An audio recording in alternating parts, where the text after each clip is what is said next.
Warning. The views and opinions expressed in this podcast are solely the personal opinions of Azmat Sherwani and any guest featured on the show.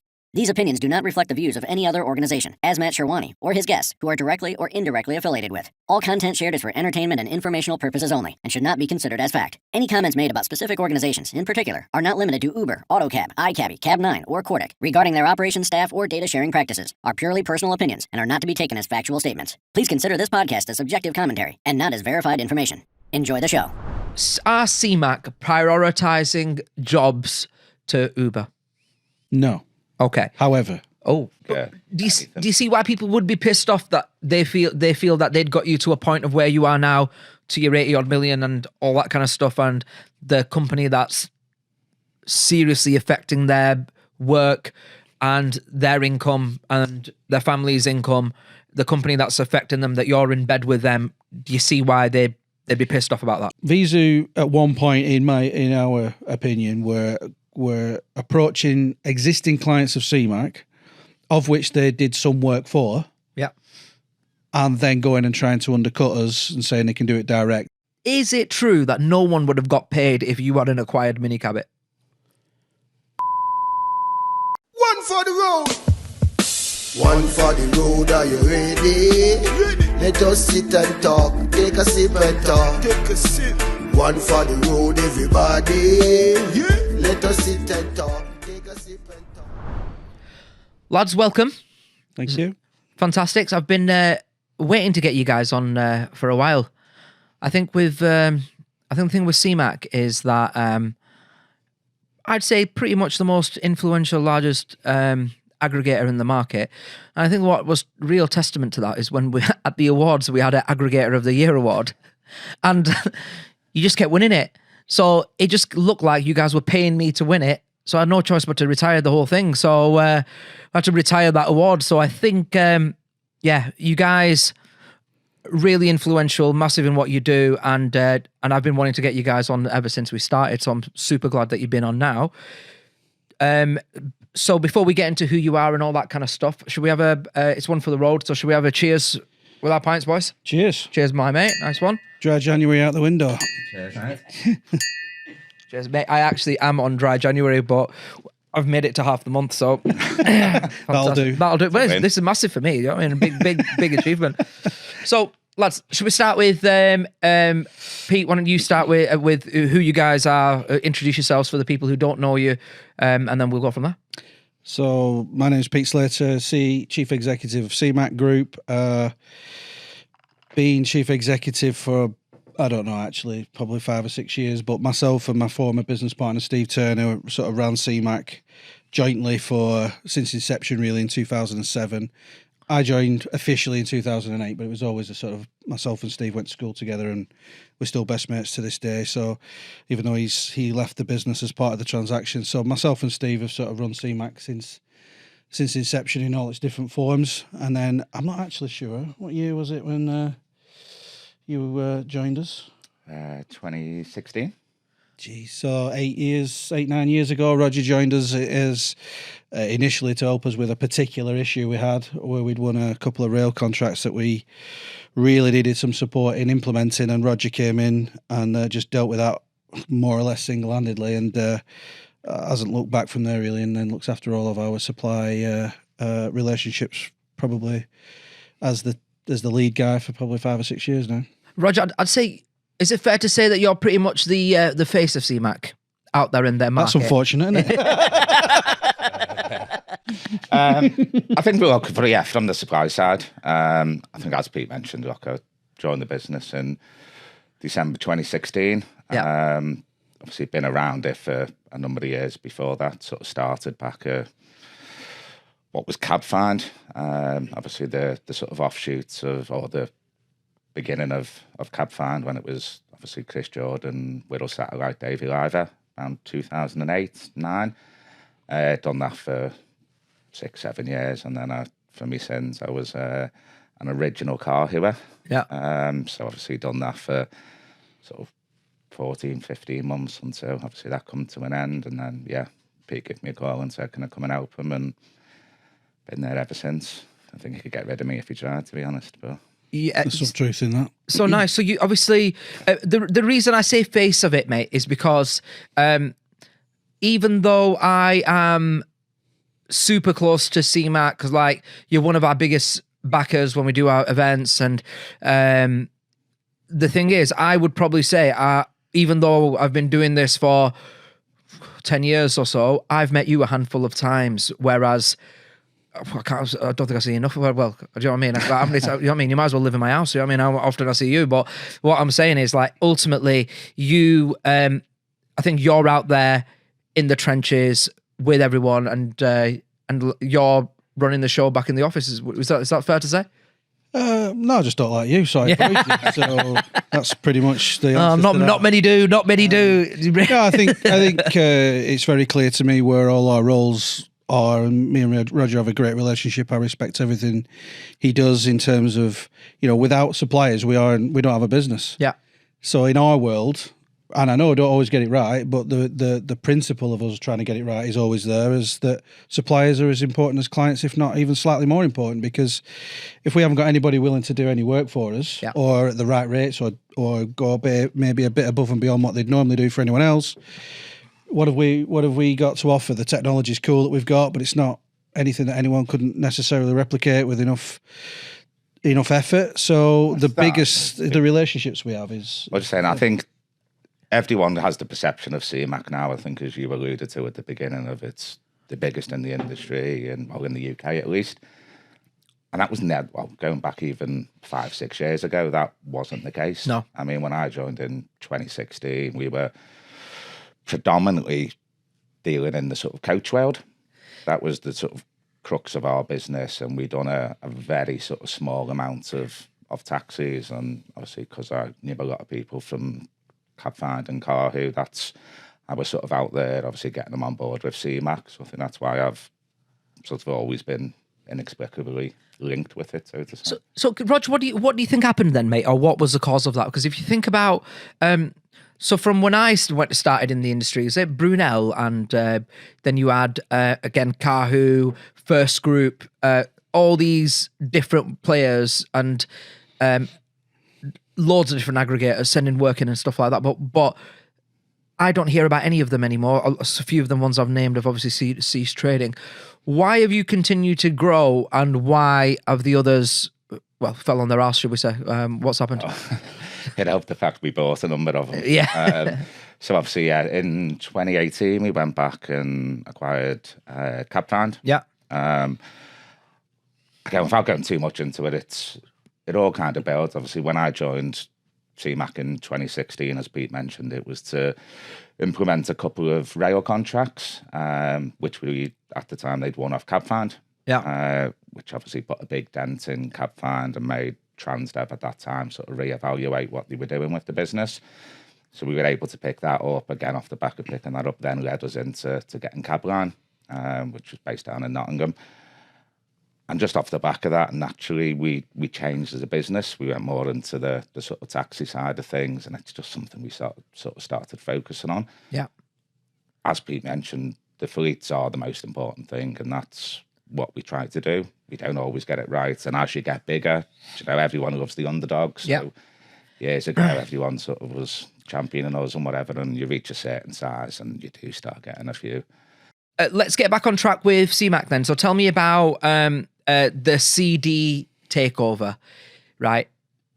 So first question for you. Is CMAC still the same old CMAC, or is there now a corporate layer to the business? No, there's definitely a corporate layer to the business. I think, but we were having to do that anyway, regardless of the ComfortDelGro involvement, is that once you grow past a certain point, and we continue to acquire, so I don't think everyone's aware, but we do own several other brands that are in the CMAC world that, are quite big businesses in their own right. And as you grow, and as you've got multiple people at various levels in the organisation, and a lot of them spread geographically all over the place, including sort of as far as Greece and Spain, etc., we've had to, unfortunately, professionalise more and more and more. And that's not necessarily a bad thing. It doesn't come naturally to me. I like to still...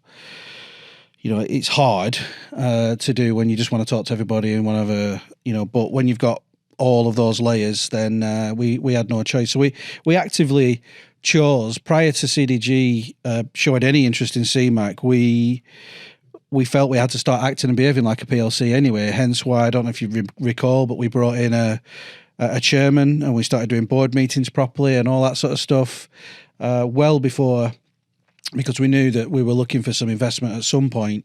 We knew we were going to have to start doing that. So we've been behaving like a PLC for quite some time. The difference has been that, you know, the Singaporean side of a PLC, you know, it's shocked me at how the levels of corporate red tape that we have to do. Yeah. But we, you know, without, you know, they've bought 3 companies relatively recently, and they've all struggled with that a little bit.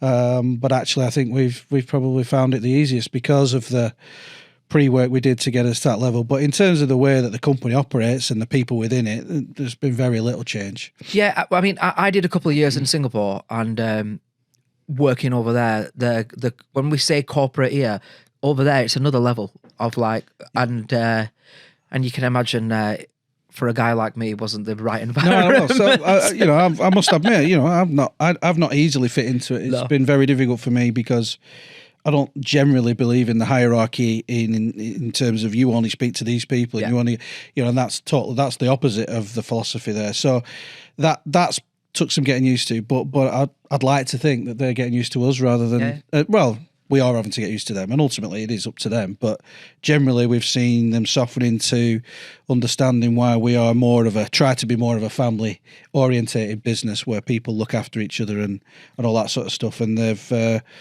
you know, I have to say they have been very flexible more recently than when they first took over, on allowing us to do a bit more things that we feel are relevant to CMAC, but not necessarily relevant to maybe the bus company in Singapore that they own or whatever. Yeah, I mean, you've made some new hires as well. Like you brought Matt on. Mm-hmm. I really like Matt. I think he's an absolute. You probably want to get him as the face of the industry, or the face of the company, should we say? He's got a decent face on him, hasn't he? Yeah, he's putting himself out there as the face of AI at the minute. So. Right. Okay. Fair enough. He'll be watching. So, in terms of when you decided to sell, so it was you and Steve, the main shareholders, right? So when you decided to sell, were there any other parties involved, or was it just CD have come to you and said, I take it you've had offers before? Oh yeah. So CD have come to you. Why did you decide to go for it? Purely on the finances, or what? If you give me the reasons of why you sold to CD. Well, there was a number of other criteria that we were trying to tick. The boxes that we were trying to tick were not just about, you know, we as Roger said earlier, we've been on a relatively quick acquisition path ourselves, but that was all self-funded. We saved up. We didn't borrow any money. We borrowed a small amount from the bank to complete one of them, but all of them were self-funded. And we felt we were onto a business model that worked. You asked us why some have gone by the wayside. We, you know, from our point of view, it's difficult at times, but don't stick to one vertical. So have multiple verticals. So the rail industry is big for us, the aviation industry, corporate travel, various other things. It's hard to do because then some upstart will come in and be laser focused on the new area that they're really keen on, and that causes you problems because sometimes they can be better than you in a short space of time. But over the long run, our view is trying to protect the company by having as many different revenue streams as possible, which will come on to Minicabit is one of those probably later on. And then acquire certain things at the right time to either just take you slightly outside of what you do today, but stick to your core principles, of which, you know, we don't own and operate any vehicles. We're never going to do that. That was slightly controversial. Now we're owned by CDG, but I'll come on to that. Yeah. And therefore, you know, we felt that we can't keep doing that. We were sort of running out of our own money because you can only do it for so long before you can't do it quick enough.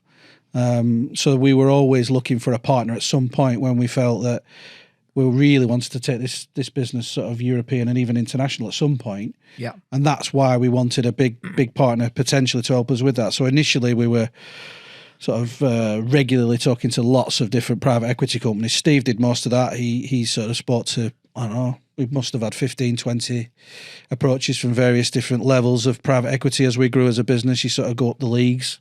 Somebody might want to talk to you. But I was always a bit skeptical over private equity because I'm just not we didn't need the money. The money wasn't the driver. It was we wanted a partner to help us carry on growing. And I just felt that ComfortDelGro at the time, along with a couple of other big PLC transport companies, I personally preferred a trade opportunity rather than a private equity.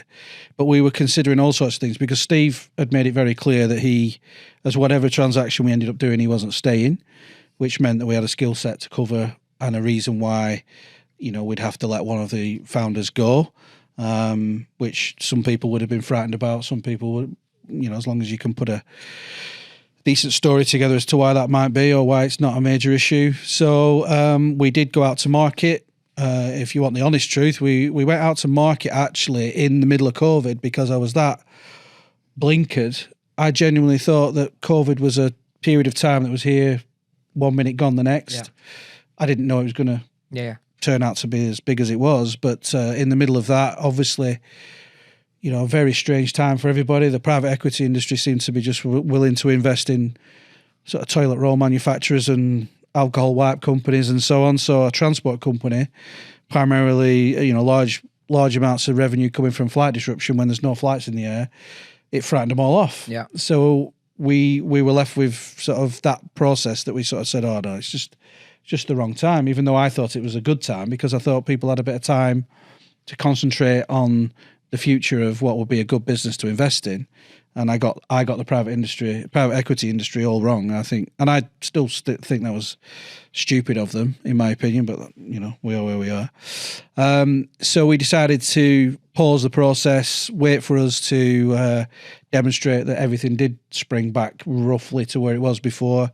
We were also very busy that COVID. We were very fortunate to get involved in a number of contracts that actually meant in terms of profit, we had a record year in COVID, which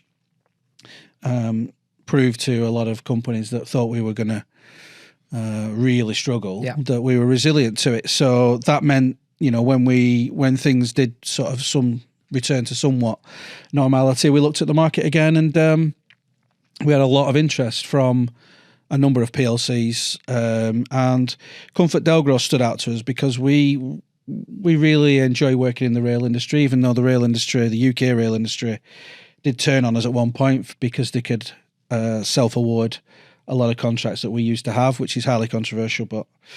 And I need to be careful what I say there, but it is true. If you look at the facts, is that and I don't mind losing business to anyone if it's a fair fight.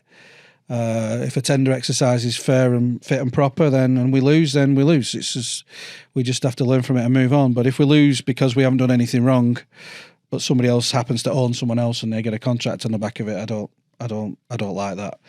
I don't think it's fair on anyone, and that's happened in my opinion. But that's not happening now. That has all changed. So the rail industry is completely different. All of the train operating companies can no longer bid for their own work in terms of road replacement or crew. They can bid, sorry, but I do now genuinely believe it's a fit and proper process, and that's fair enough. So if we win, we win. If we don't, we're not good enough, or we're not cheap enough, or whichever it may be. So now what we wanted was a potential owner that didn't disrupt us and make me look out to be an idiot when I've said I don't want to be part of an owning group that runs trains and then awards itself business. So the fact that ComfortDelGro do run trains, but they only run them in far-flung places like New Zealand and China, etc. They've no intention of entering the UK rail market. So as an owner for us, the only bit we've got to sort of get around is that they do own some taxi companies, which we'll come on to. Yeah. They had the firepower that we were looking for. They had the expertise, experience, and sheer scale in an area of the world that we had no concept of in terms of where we were going to go. Our growth aspirations were all European initially, but we know that flight disruption, rail replacement, breakdown recovery, non-emergency passenger transport, etc., are all relevant in China, particularly Australia. And we do get asked quite a lot. So the fact that they were very strong in that area of the world that we weren't, and they don't currently operate any trains in the UK, and they had the firepower and interest in CMAC, was why they stood out for us as a potential owner. And in the end, we did do a tender process, but ComfortDelGro made us an offer initially to take it away, which they didn't necessarily stick to right through to the end, but it was enough to tick all the boxes that we were looking for, including allowing Steve to move on and giving us the assurance of the thing that I'm assuming you're going to ask me about is ordering vehicles. We needed our independence in terms of how we distribute our work.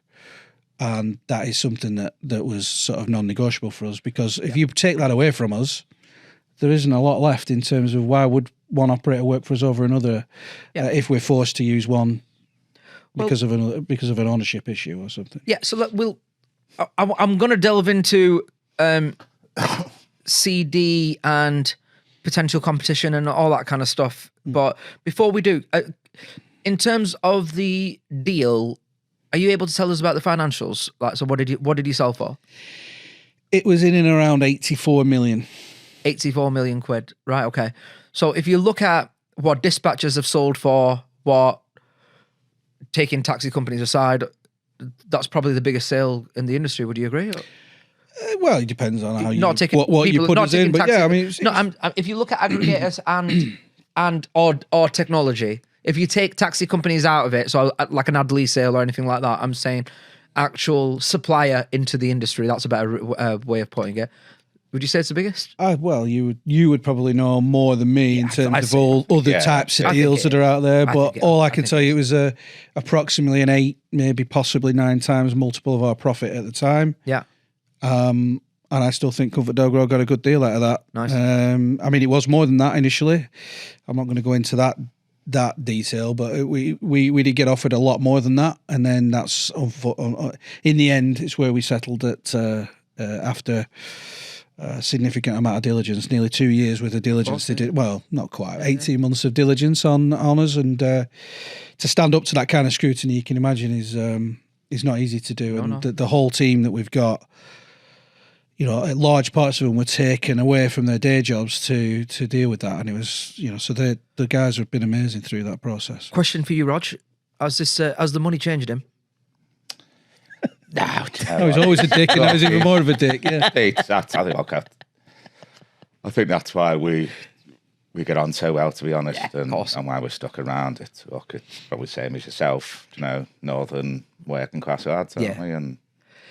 And let's talk about CD and the competition side of it now.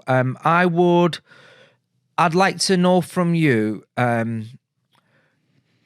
how it's perceived in the industry that CMAC is now owned by CD, who own various taxi companies. Famously, James Bradley in Liverpool turning you off. Is that right? Yeah. Okay. So he turned you off. I think it's fair to say James he's not dumb, he's a pioneer in the industry. He knows exactly what he's doing. So, do you think what's your thought process on fleets being worried about the competitiveness of CD acquiring fleets in their area and then CMAC being the ones who are distributing that work to them? So, I suppose just to address them 2 points separately, we'll come on to sort of James and Alpha in a minute. It's not for me to, you know, sit here and tell people what they should or shouldn't think. I think you can only look at it and say, how are people acting and what are they proving? If you look at CDG as a business, since they acquired us, they subsequently acquired Addison Lee, which is a thing in its own right, but they've sold Aberdeen. So it's not a case of they're just going out trying to acquire all these fleets. It's unique that, with the exception of Adley, all the fleets they have now are really centred around a unique little area in the northwest where obviously I am and James and Alpha is. So it's not a case that they're out there just trying to buy. We're not, you know, they're going down the Visa or the Take-Me route. It's not what they want to do. If you look at the businesses that CDG have bought over the years, they just go and buy profitable businesses because it's good for the share price. So it's not a case of going out and trying to just amass as many fleets as possible. That's not the... You said it, so I'm going to ask it. So do you think they would make, or they could in the future, make a bid for a Take Me or a Visa? I mean, that's well above me, you know. Look, everything's possible is the reality. I don't know how much money CDG have got, right? In all fairness, so not as much as they had. Right. But on that, I mean, so have they got the pockets for a Visa? No. In my opinion, and obviously, I'm more than happy at some point for the SK, who's the chief exec of ComfortDelGro. He might even be willing to come on here and have a chat with you, because things have changed. I think at one point they were doing really well in Singapore, but they were running out of, well, where do we go next? It was a case of they were hitting the ceiling a little bit, and they'd saved up a reasonable amount of cash flow. Yeah, and they bought A to B. That is struggling. Right. There's no, I don't think, I love the guys there. I've met them a few times, the guys that run that business, and I'm not, but it's quite widely known in the meetings that I have to go to, etc., that is a business that isn't performing as well as they'd hoped it was going to from after following acquisition. But they're certainly not an aggressive in any way purchaser of things. They're not going to be. They've not got this super plan where they're going to go and execute and buy, all these things. But they did have around 500 million pounds or Singapore dollars to invest in things, because they were sitting on it as capital. Nice. And their board was putting pressure under them to say, look, we need to deploy this capital, and you need to go and de-risk us a little bit from Singapore. Yeah. Even though Singapore is still their core, and probably always will be their core market. And for some reason, they decided the UK was a safe pair of hands, which, if you listen to the press at the moment, nobody does that. But ComfortDelGro have certainly done that. And they already had some small businesses in the UK, which you know about in the taxi gear, but they also have Scottish CityLink, Metroline in London, and Irish CityLink. So a few other businesses and Megabus, which is also struggling, but those are things that they also own. And they decided that one of the tasks was, we want to deploy some of this capital to invest, to diversify away from Singapore, but also from a European perspective, they wanted to see as much profit coming from outside of Singapore as anywhere else, and that was a strategy. And fortunately for us, we're the weird one that they've acquired that's different to everything else they do. More or less everything else that ComfortDelGro do owns something. So they own buses, they own taxis, they own trains, they like asset heavy businesses, and we're sort of the opposite of that. But everywhere they go, just like everyone possibly listening to this, is that they feel massively under attack from the ride-hail industry, and they're trying to do everything they can to obviously keep what they've got, because I think the taxi industry the taxi businesses, they are highly profitable at the moment, but they just see them slightly going backwards every year, because as every time a ride-hail company grows, their biggest competitor is Grab in Singapore. That's sort of taking a lot of market share away from them in terms of drivers and so on. And that's their main. Every conversation I have with them, the challenges is around how are they competing with ride-hail. So from a ComfortDelGro point of view, there is aligned to how you fight against the ride-hail industry as much as probably most of the people listening to this. So they just like to do it with big fleets. So they own the biggest fleet in Singapore still, but they look after the vehicle, they maintain it and all that sort of stuff. And they have the huge depots where they do all of that. And that's why I think Addison Lee was of interest to them, because of the London connection. Yeah. But in addition to that, and I think that's why Liam, the CEO of Addison Lee's now got a seat on the board, which is official, is because they want to raise the game in terms of quality. So I think they want to try and replicate the Addison Lee model outside of London, in Singapore, in Australia, and so on. And that's how they feel that they're going to sort of use what they have to try and compete. And that's the important point, really, and that's where, when you look at the type of company CDG have, and then you look at CMAC, it is a bit of an outlier. Yeah. And I think that's very much where they see CMAC sitting in the middle of that. They've got the big fleet in London, they've got Singapore, they've got Australia, So then in terms of doing the rest, they have this network then that can sit in the middle and actually allow them fleets to kind of communicate with each other. I'm just trying to think of a city with two major fleets.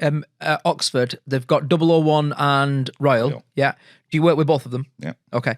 If CD was to buy 001, would that be a conflict of interest with Royal still getting work from you or not? No. I mean, Liverpool proves it. No, we wouldn't allow that to happen. In terms of as long as it's our You would allow a what to happen? Sorry, would you? For CDG to dictate how our work is distributed. Right. Doesn't even Singapore don't have a say in it. Yeah. I mean, they could. I mean, I'm not saying that ultimately if they really wanted to, but then that would break all of the sort of agreements we've had about why the deal was done in the first place, how it was done. Ultimately, I'm not going to sit here and say I can stop it, because ultimately, if they really, really wanted to, but they are aware that would break the CMAC business model.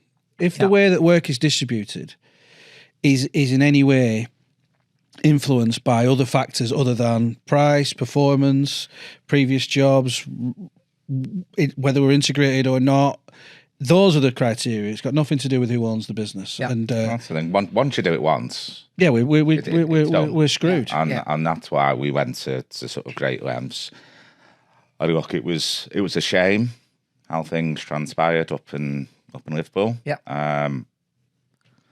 Is what it is. Yeah, fair enough. Utmost So- respect for James and that day. Yeah, of course. Yeah. And on that, if that ever changed, if time goes by, and obviously what we're saying is, hopefully, sort of we've not broken anything that we've said we were going to do or not do, then hopefully in time we can resolve that issue as well. Yeah. At some And that's the point. thing. I think, look, from my view, it's, as you said, Alfred, a powerhouse. You'd have to then look at what they've done from where they've grown from. Oh, mate, it's unreal. It's not for me to tell Yeah. them that. Yeah. Do you know what I mean? They made the decision that is right for their business, and I totally respect that. Yeah. But one thing which we were really conscious to do is we haven't given that work to CDG fleets. Okay. It's gone elsewhere. Okay. So let's touch a bit on Vizu. I brought them up earlier, and the reason I want to talk about Vizu is I rang an autocab fleet yesterday, told them I've got you on the podcast, and by the way, this has not just come from them. And they said, "Oh, ask them about Vizu, because CMAC and Vizu aren't getting along at the minute." Now, here's my take on it.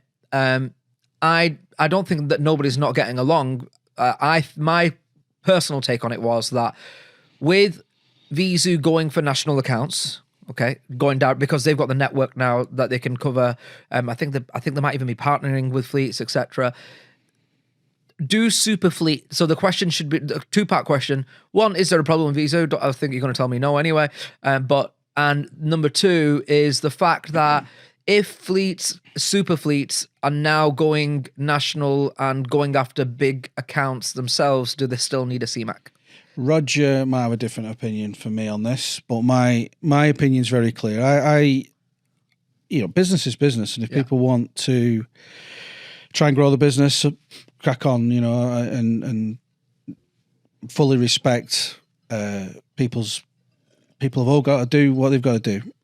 The bit that I had a chat with Nathan about it, so I'm not going to say anything that he doesn't know, is that Vizu at one point in our opinion were approaching existing clients of CMAC, of which they did some work for, and then going and trying to undercut us and saying they can do it direct, but then obviously they can't do everywhere potentially, so we would be left with a client that wants to use us in certain places and go direct in others.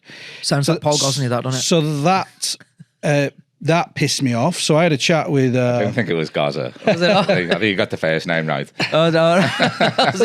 So that pissed me off. So I had a conversation with Nathan, and he was unaware of that at that point. Knew that under their new, not ownership but investment, that they're under pressure to add some national type accounts to their portfolio, and You know, if they want to do that, then absolutely fine. But that does take us head to head, and that's something that. But sorry, just to interrupt. It's not just them though. Now with Take Me doing Fine. Take Me One. Fine, it's right? obvious.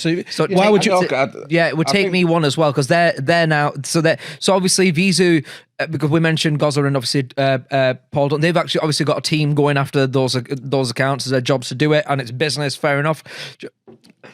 Excuse me. Fair enough that they should do that. But my question was more to you guys is like if Take Me are now doing it with their new product and they want to go and go after the big national accounts as well, like where does that put you? And does that cause you problems? Because No. I mean, look, the reality is we still work with them. yeah, You know, we still work. Look, I get on great with Arnie and Gozza and Scott and all the guys. We haven't got an issue. It's, as Pete said, you know, it's all's fair. You know, if you feel you can go out and win something, then go and try and do it. The reality for others, and the way I look at it is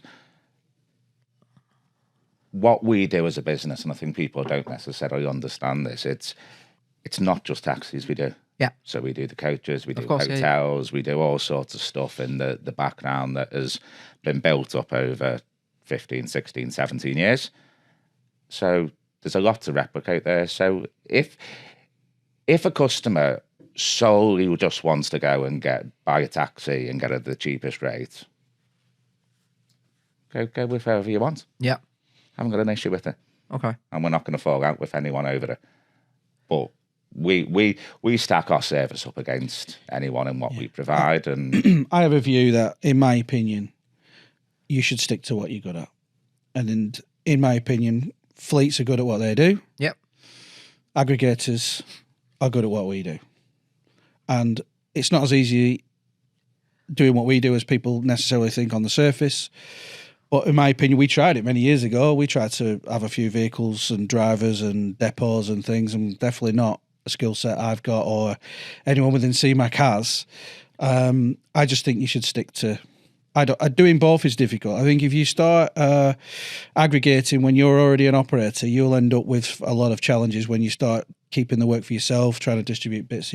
It'll work in certain regional geographic areas, but you try doing that nationally, I think you've got a problem, in my opinion. So you just asked us around how does that conflict potentially with CDG and whatever. Do you see a conflict with a Visa or a Take Me or whatever doing it and passing work out to other fleets? Do I see a conflict between you and... Well, no. So say look at okay, we're probably going to get onto it, but Uber, local cab, whatever. You were incredibly vocal of that. Yeah, really? Like, you know, Don't get me started. Don't get me started. I've never heard him say a word. Oh, mate, we nearly went one episode without bringing it up. Nearly. They're going Nearly to come, did. they're going to, you know, get the data, they're going to build up demand in that area, and then they're going to come and put a license in themselves or whatever. Is that not a similar situation with a Visa or a Take Me? Yeah, I get what you're saying, but I couldn't give a shit because they're generally because they're taxi companies. And I wasn't that's what saying it that way. Yeah, I just meant in terms I of get what you're saying. Yeah, 100% get what you're saying. But and again, there's a lot of chatter at the minute, obviously with Free Now as well now entering the market and wanting to partner with fleets and all that kind of stuff. And it's like there's it's a mad one because my feelings on it are very different. Like with the Uber stuff and when all that happened, my main concern was that they own your dispatch system, right? It is not up to me to dictate to taxi companies where the fuck they get their work from. Do business with whoever you want. It's your business. It's got nothing to do with me. You make your decisions, right? But when your decision will ultimately, I believed you were being tricked into something that's going to harm you later down the road. That's all it was. And if I don't feel you are or whatever, then that's it. And that was what I was vocalizing. But I think, which ultimately ended up being right, by the way. Interesting to get your view. And look, Yeah. the reality is competition's good. Of course it is, yeah. Everyone raises the game. Yeah, I think the thing about Vizu is right, acquiring the businesses that they've had, and the thing is, like a lot of them, the businesses that they've acquired, they were family run, where maybe the kids wouldn't give a shit, but the dads were super into it, aging and whatnot, and I personally feel that they weren't doing what they needed to do to compete with Uber. And a ride hailer opening up in your area, and you are not on the ball and don't have the budget behind you to be able to take them on toe to toe. I don't think a lot of them business would have survived. We've seen it. I won't name the fleets. We've seen it up and down the country with fleets that used to be 1,000 cars, 800 cars. Now I've got 200 because Uber's absolutely battered them. That's not happened with Vizu. They've been in that area. You know what I mean? They're in their areas and they're going toe to toe, and because they know how to combat Uber and how to fight them. So I'm all for it in that sense. With what's going on with you guys, my honest opinion on it is you guys go for your national accounts as you do. Let Gozza and team go for it as well. And same with David Hunter and that. The best man win. Whoever deserves it will get the job. That's as simple as that. Absolutely. You mentioned Uber. Let's get on it. Let's get it done, eh? Right. Pete, are CMAC prioritizing jobs to Uber? No. Okay. However. Oh. Right. However, there is a particular contract that we lost the contract.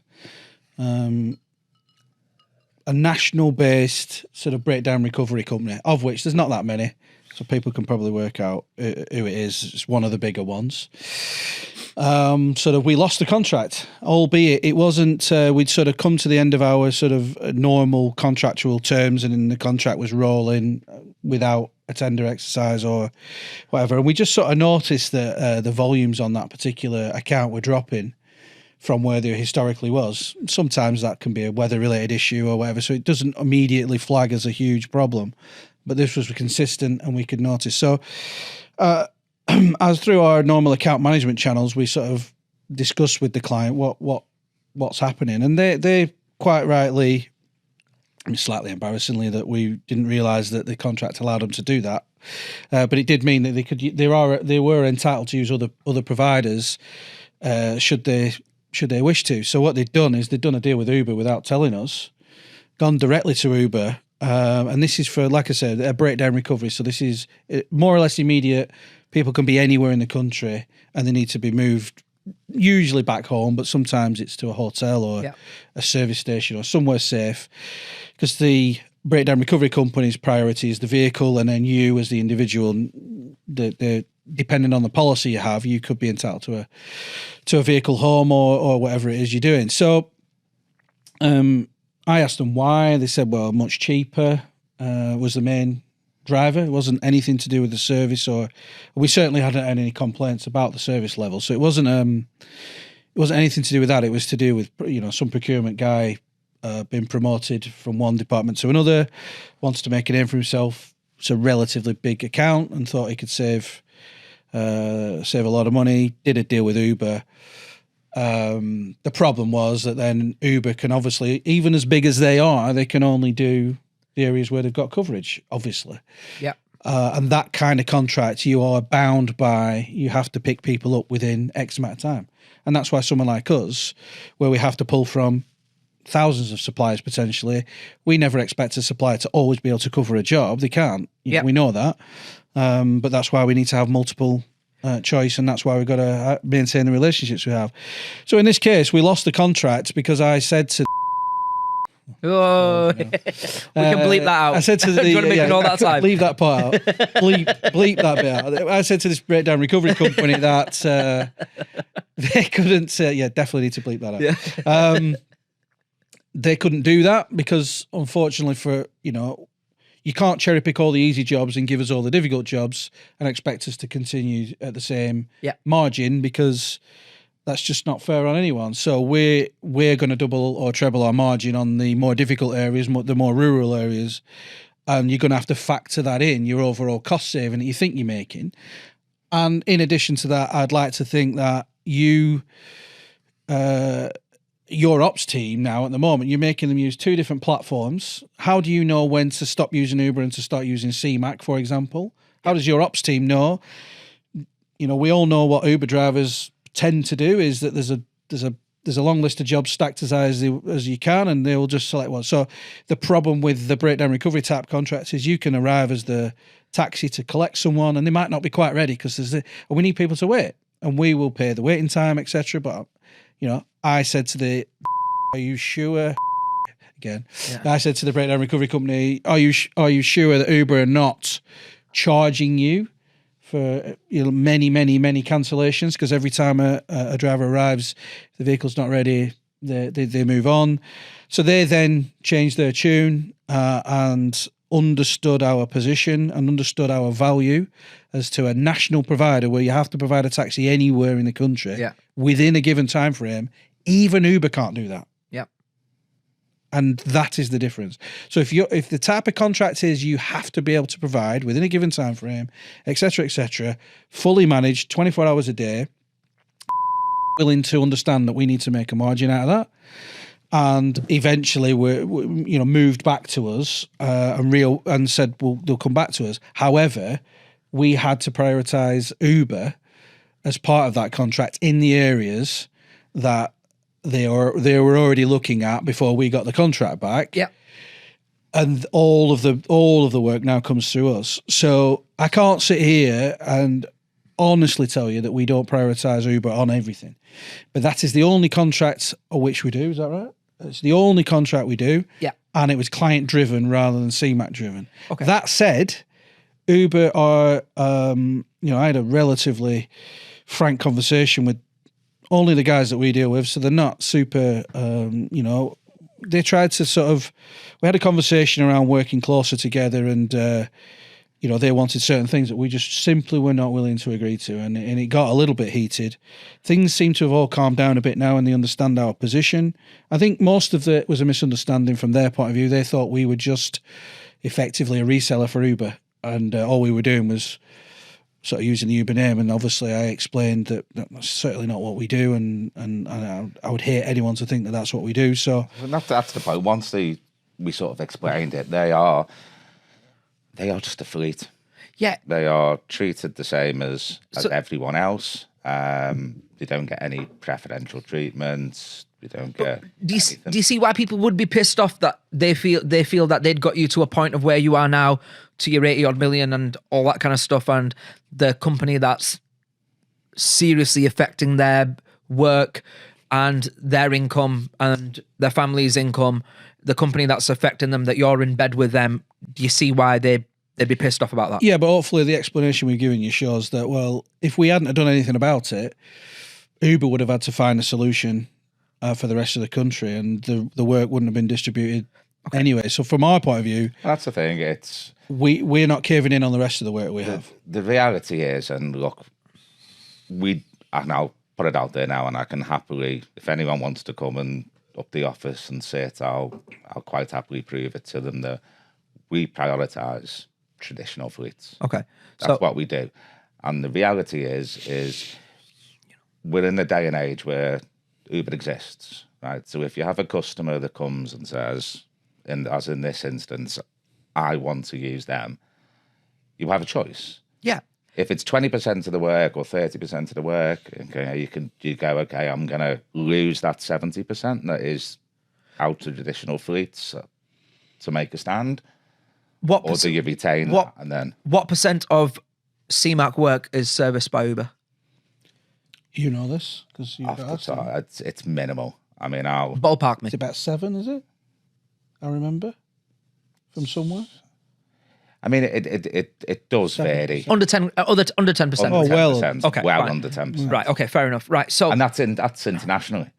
Okay. So there's a huge chunk of that isn't even in the UK. You know, I'm going to have to poke you about this a little bit more. So I need to. So, the problem that I've got is, so before I do any of these podcasts, I ring 5-6 fleets and go, right, anything you want to ask them, anything you want to say. So before I ask me proper question, I'm going to ask you, Rog, has number of bookings to fleets gone down with CMAC? Number of work this year?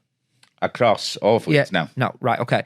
So Certain individual fleets will fluctuate. So Yeah, I mean, obviously we can only distribute the work that we have. So if we've lost some contracts, which we have, then we have grown slightly in the UK this year, but so where that work was distributed might have changed. So the reason I'm asking is that what was out of the 6 fleets I spoke to, 4 of them have said this, and they are big boys in their cities.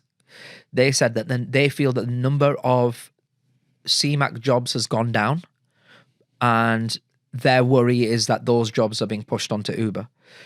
I'm going to give you a live example, and you know the example I'm going to give you because you know exactly what it is. I'm not going to name the fleet.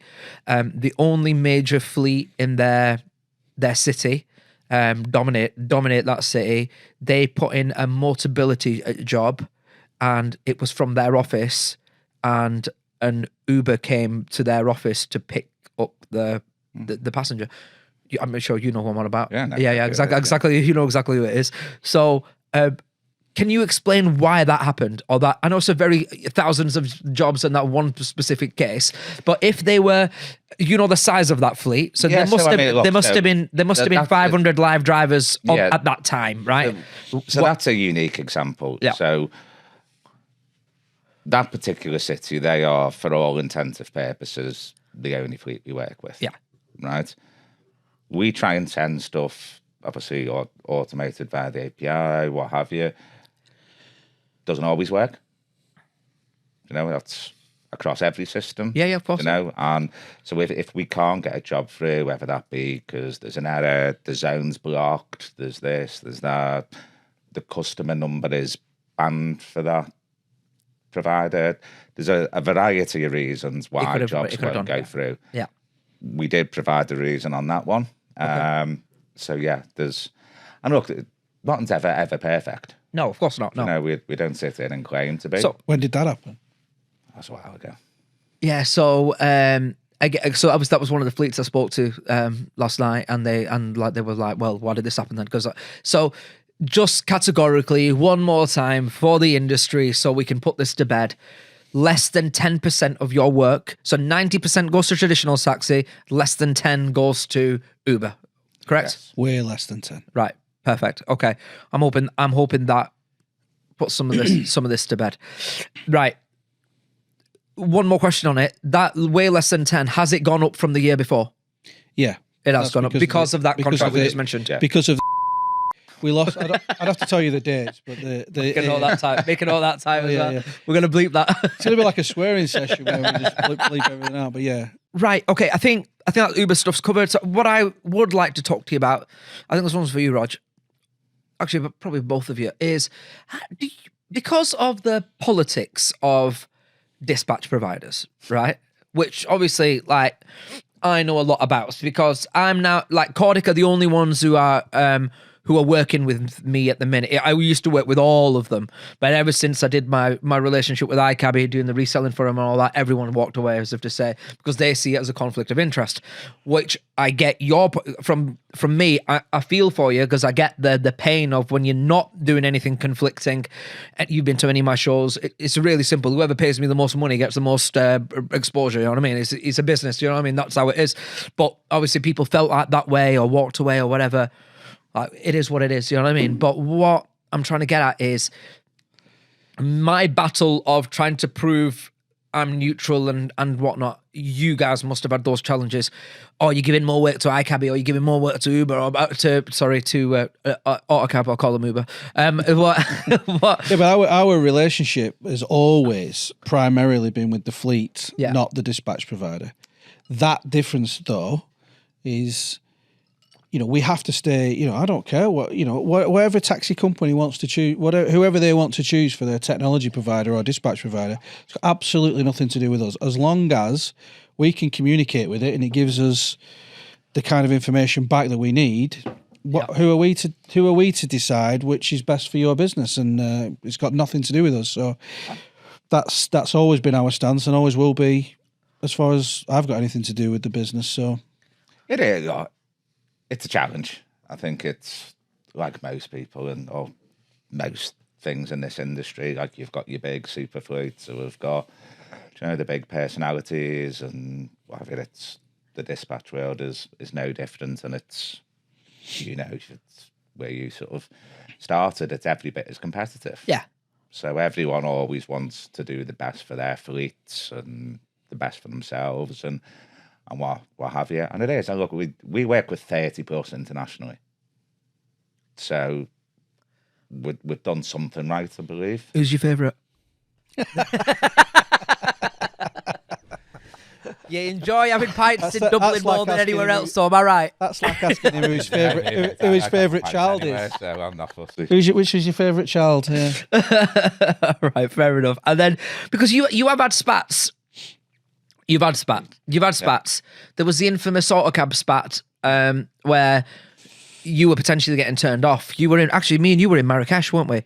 Yeah. Yeah, we were in Marrakesh. On holiday or something. It was a holiday paid for by CMAC. Yeah, that was correct. That was an interesting one because as far as that for me is long gone. Yeah, of course. Yeah. In terms of why that was a bit of a bigger one than normal is because at the time we felt we were being forced to pay more than we would traditionally have done with anybody else, which isn't a problem. That's between us and whoever. But however, that doesn't sound like Safa. No, but in this case, we felt that it was putting us in a position where we would have no choice but to move away from that agnostic position. Yeah. Of, you as a fleet, you choose to do whatever you want with which technology provider, dispatch provider, whatever you want. It's nothing to do with us. As long if you want to do work that we can offer, as long as we can connect with it, it's irrelevant. However, and then whatever commercials are agreed is between us and the dispatch provider, nothing to do with the fleet. So, but in that case, we were the way that the proposal of how it was going to change between us and that billing mechanism would have left us no choice but to pass some of that cost on to the fleets. Yeah, and that would have then damaged our agnostic position. Because we would have had no choice but to say to any fleet, well, if you don't want to pay that, then feel free to go to any of these, and that would break everything that we believe. So that then sort of when we eventually sort of the dust settled and we were able to explain that to the guys, we were able to then agree something that worked for everybody, and therefore we're back to our complete agnostic position of. Whichever dispatch system you want to work with, that's up to you. And, and that's where we've been able to carry on doing that even outside of the UK with some new dispatch providers. And we have to stay because of the example I shared with you before, even as big as Uber are, there is restrictions to what even they can do. So, for example, if they need a taxi in the middle of Wales at 3:00 in the morning, it might not be possible, but we've still got to be able to do that, and that applies in Europe as well. So when we're trying to connect as many fleets availability as possible, we're not trying to say or do anything that's different. It's just that if we get asked by a company to be able to deliver a taxi, we have to be able to do it. We need multiple suppliers to pull from because not everybody's available, and that's it's that. And I think the big thing, and obviously, look, again, when I joined CMAC, I didn't have any integration, so I've pretty much done sort of every deal on it myself, was going back to the sort of very beginning of the conversation of where we said, look, we're without fleets or whatever, we don't have a business. And I'm firmly of the opinion that a fleet shouldn't be penalised because of what system they choose to go on. Like I said, where the fleet chooses to get work from is entirely up to them. We are a source of work. If they want to work with us, by all means, we're happy to work with you. It shouldn't be dependent on what system you're on. Totally. And fleets do move around, and what we wanted to be, or one thing which we were keen to avoid is in a position of if a fleet wants to move from there to there, us having to go, well, that would cause us an issue. So now, because we work with everyone, ranging from the big boys down to some of the sort of smaller, more bespoke ones, it's up to the fleet to choose who they want to work with. Right, lads. So the big news in the industry and the topic that I really want to finish on is the news that you have acquired Minicabit, okay?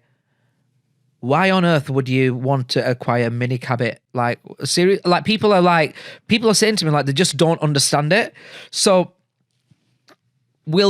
we'll get into the money and all that kind of side of it, but I want to understand, what is your motivation behind the acquisition, please? So again, I mentioned this earlier on in when we're discussing. So there's a number of things that CMAC does that might not necessarily be immediately obvious. So we own another couple of brands. So one or companies. So one is Sun Transfers, which is, I think I'm right in saying, is Europe's largest transfer company, direct to consumer, and is growing in the B2B sector. So in a European transfer sense, we're doing around 70 million euros a year. And what we have identified through Minicabit was somewhere between 60 and 70% of the inquiries that come through Minicabit involve an airport.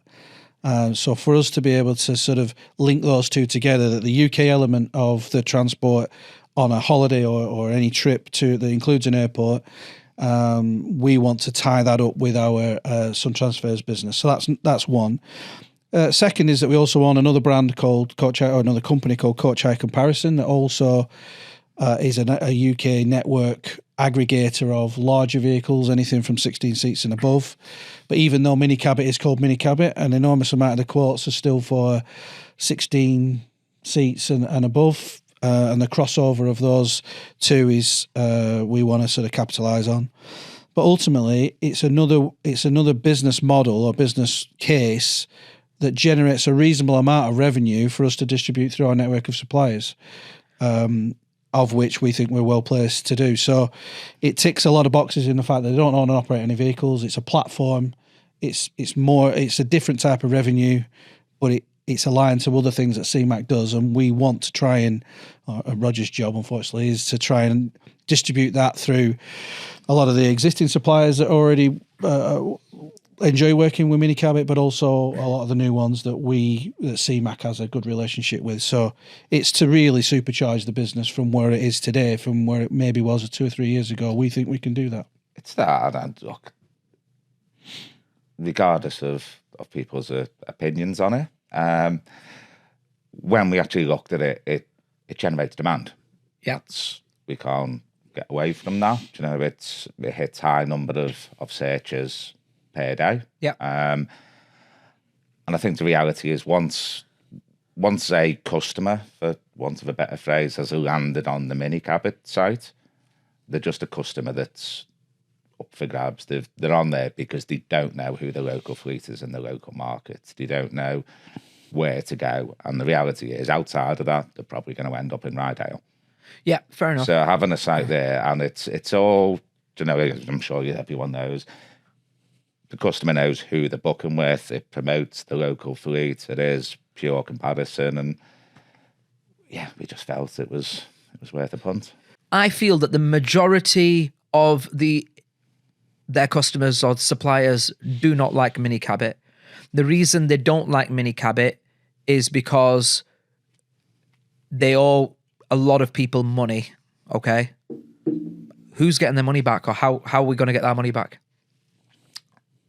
So yeah, we're sorting that. I mean, that's what I've been doing for the last month or so. We've got through a fair chunk of people, and we're working through it, aiming to have contacted everyone that's owing anything by the end of January. How back are you going though? Because like again, WhatsApp groups and things, people are saying that they've been owed money for ages that he just hasn't paid up. So what is the plan? How far back are you going to go?